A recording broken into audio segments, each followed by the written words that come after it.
Selamat datang kembali di channel YouTube Kisah Para Leluhur Nusantara. Pada kesempatan ini kami hendak memberitakan tentang Alap-alap Laut Kidul karya Hoping Hu bagian 21e. Aji memandang Sulastri dengan hati penuh iba, kemudian dia menatap wajah Jatmika dan berkata, "Aku melakukan perjalanan bersama Nimas Sulastri sejak sebulan yang lalu. Kami menghadap Adipati Cirebon dan mendapat tugas untuk membasmi gerombolan Munding Hideung yang mengacau di pegunungan Careme. Kami berdua berhasil temukan Munding Hideung dan Munding Bodas dengan anak buah mereka. Kami berhasil mengalahkan mereka, akan tetapi Nimas Sulastri terkena anak panah dan terjatuh ke bawah tebing yang amat curam. Setelah merobohkan semua gerombolan, aku menuruni tebing dan mencari-cari. Akan tetapi aku tidak dapat menemukan Nimas Sulastri yang hilang tanpa meninggalkan jejak.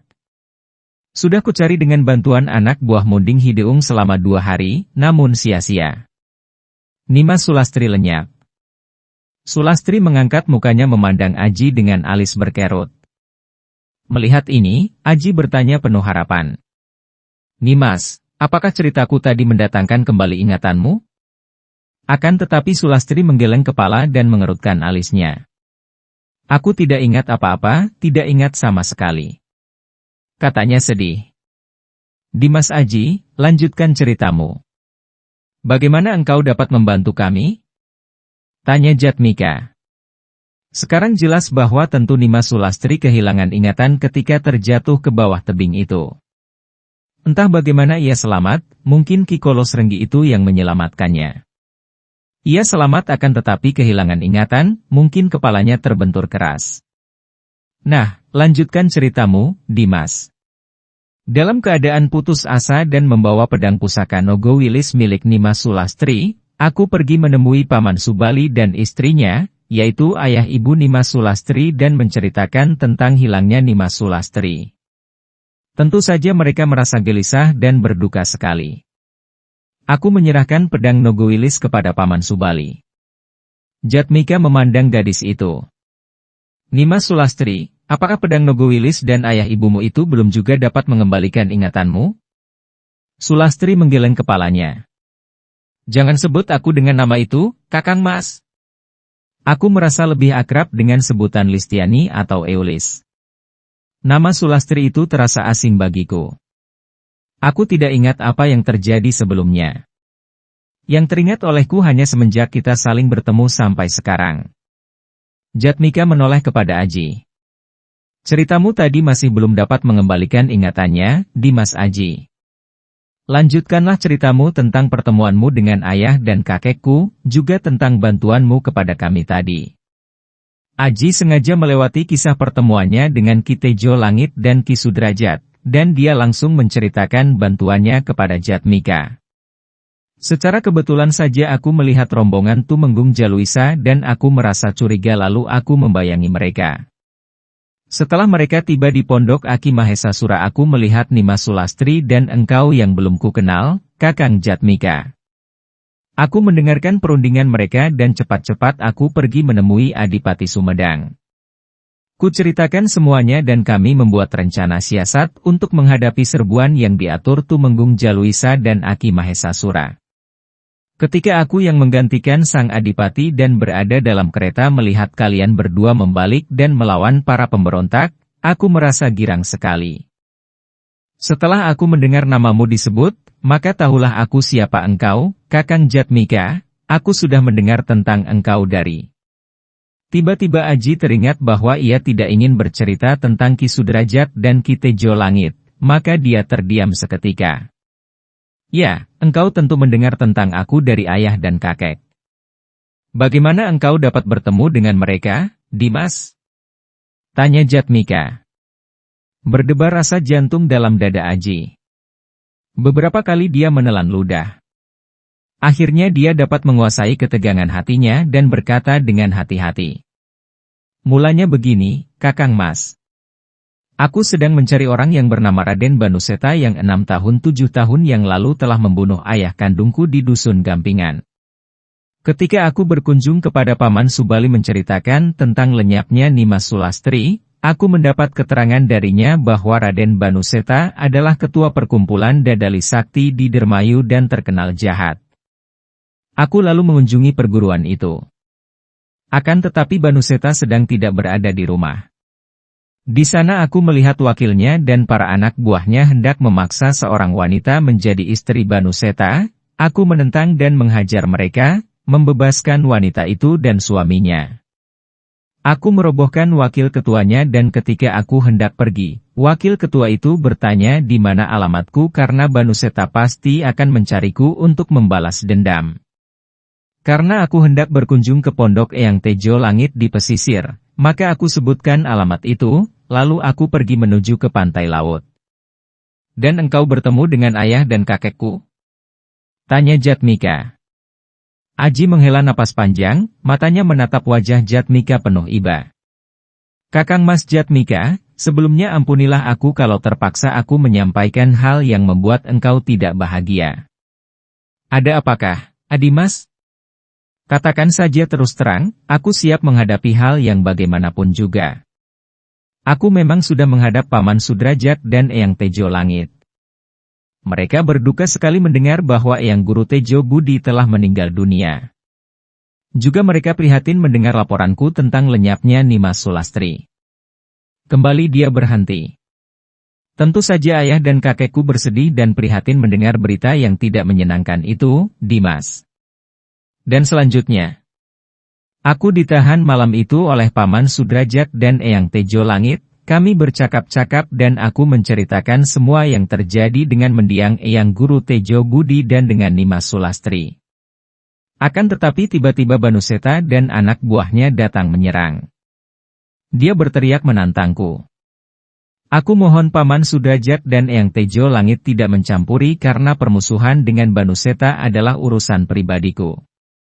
Aku keluar menerima tantangan Banuseta. Dia menyerangku akan tetapi aku dapat mengalahkan dia. Tiba-tiba ada seorang temannya yang membelanya dan menandingi aku. Aku terkejut melihat ilmunya sama dengan ilmu Nimas Sulastri. Pada saat kami bertanding, Eyang Tejo Langit keluar dari pintu dan ketika menyebut nama lawanku, aku terkejut karena ternyata dia bernama Hasanuddin atau panggilannya Udin. Ah! Kakang Hasanuddin! Jatmika berseru kaget. Benar, dia Hasanuddin. Kakak tiriku yang sedang kucari-cari. Kata Aji. Kakak tirimu? Jatmika mengulang, kaget dan heran galuh dan meninggalkan seorang putera. Hasanuddin itulah putranya dan ketika ayah meninggalkannya, dia masih kecil. Ayah sebelum meninggal dunia, berpesan kepadaku agar aku mencari kakak tiriku itu. Siapa tahu begitu bertemu, dia malah membantu Banuseta pembunuh ayah kami, membantu Banuseta yang menjadi Antek Company Belanda. Antek Company Belanda? Ya, Banuseta itu Antek Company Belanda. Pada saat Eyang Tejo Langit muncul di luar pintu, dari kanan kiri terdengar letusan-letusan senapan dan Eyang Tejo Langit roboh tertembak anak buah Banuseta yang ternyata merupakan pasukan yang menggunakan senjata api. Ah! Jatmika berseru, mukanya berubah pucat, matanya terbelalak. Aji merasa kasihan, akan tetapi sudah kepalang, dia harus menceritakan semuanya. Pada saat itu, Paman Sudrajat muncul. Kembali dihujani peluru senapan, akan tetapi semua peluru itu hanya merobek bajunya dan kekebalan Paman Sudrajat tidak dapat ditembusi peluru itu. Akan tetapi, tiba-tiba Banuseta menembakkan pistolnya ke arah Paman Sudrajat dan beliau roboh. Ah! Bagaimana? Bagaimana keadaan Eyang dan Bapak? Maafkan aku, Kakang. Paman Sudrajat dan Eyang Tejo Langit tewas. Duh Gusti. Tubuh Jatmika terkulai dan dia pun roboh pingsan. Untung Aji bergerak cepat dan merangkulnya sehingga dia tidak terbanting. Dengan lembut direbahkan tubuh yang lemas itu di atas rumput. Kakang Mas Jatmika, maafkan aku. Aji mengeluh. Kakang Mas Jatmika. Sulastri menjerit dan menubruk tubuh pemuda yang pingsan itu, mengguncang pundaknya dan menangis. Aduh, Kakang Mas Jatmika, kasihan sekali engkau. Tangisnya.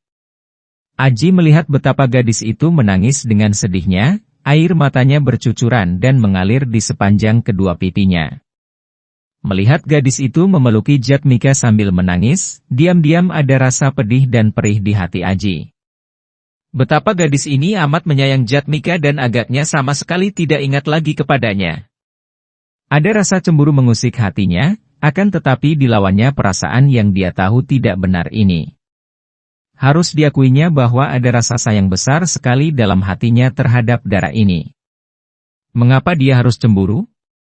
Dia tahu bahwa rasa cemburu didorong oleh nafsu daya rendah dan cinta yang disertai cemburu itu bukanlah cinta yang setulusnya, melainkan cinta yang mengandung nafsu untuk memiliki, nafsu untuk menyenangkan diri sendiri. Kalau memang Sulastri yang disayangnya itu ternyata mencinta pria lain, dan akan hidup berbahagia dengan pria lain, mengapa hatinya tidak rela?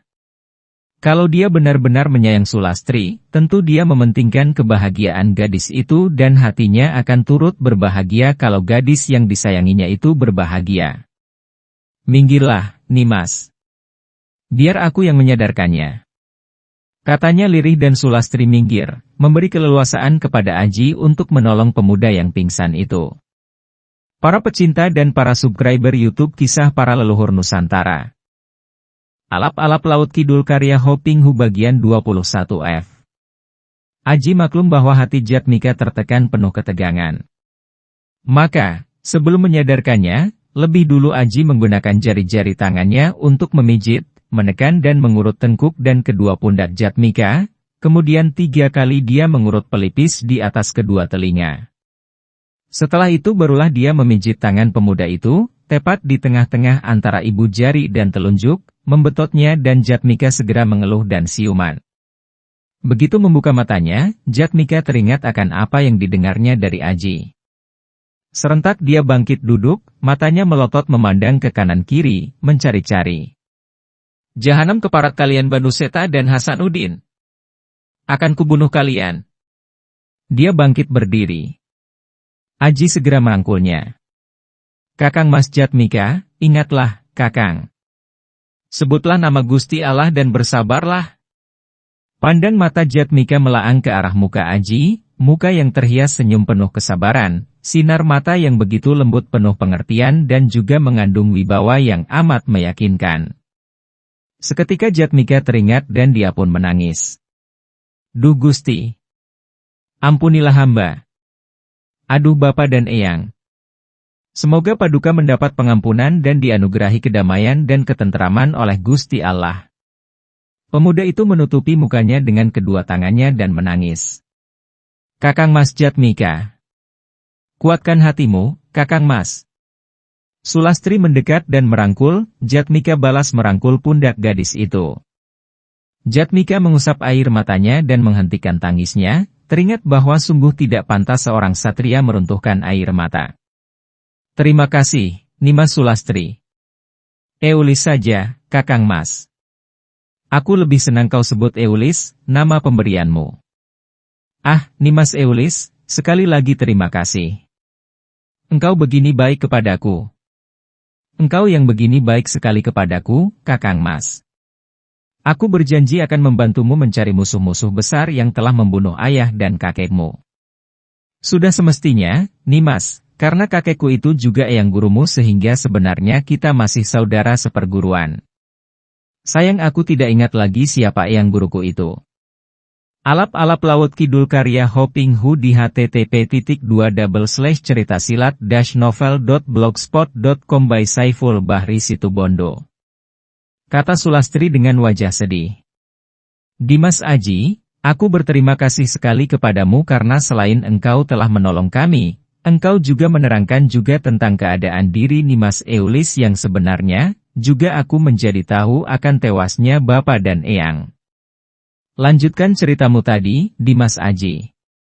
Aji menghela napas panjang.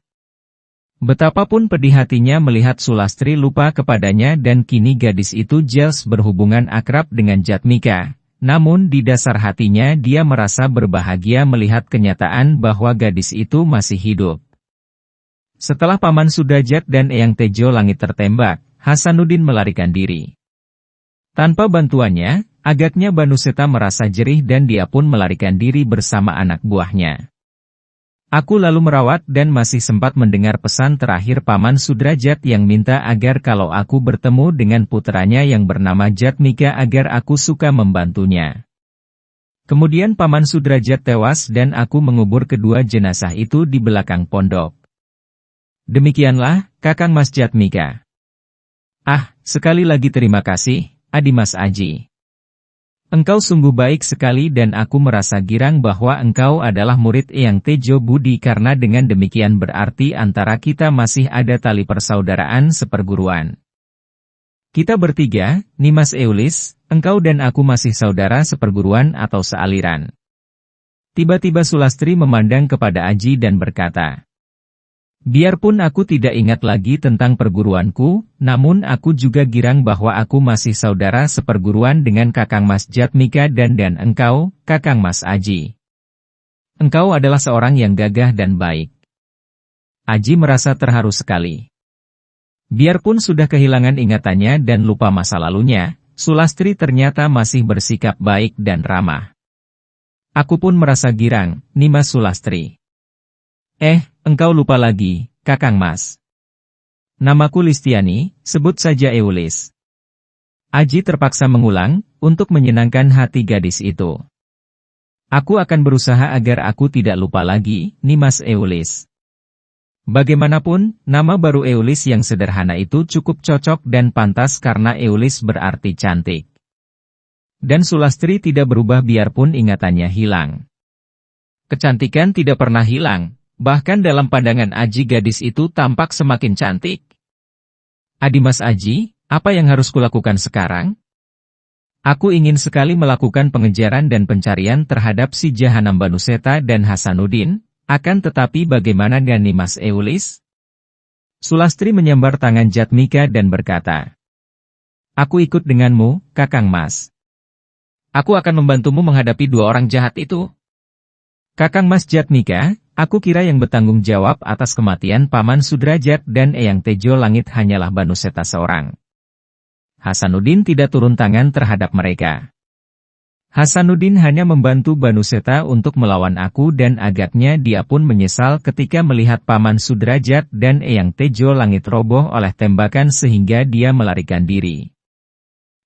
Betapapun juga, melihat Eyang Tejo Langit yang menjadi gurunya tewas ditembak orang, sepatutnya dia harus membela. Kakang Mas Jatmika, menurut pendapatku, sebaiknya kalau engkau mengantarkan Nimas Eulis lebih dulu ke Dermayu, ke rumah orang tuanya. Siapa tahu, kalau dia bertemu dengan Paman Subali dan istrinya, ia akan mendapatkan kembali ingatannya. Apakah engkau tidak merasa bahwa menolong Nimas Eulis jauh lebih penting daripada mencari Banu Seta? Kata Aji. Tentu saja. Jawab Jatmika cepat.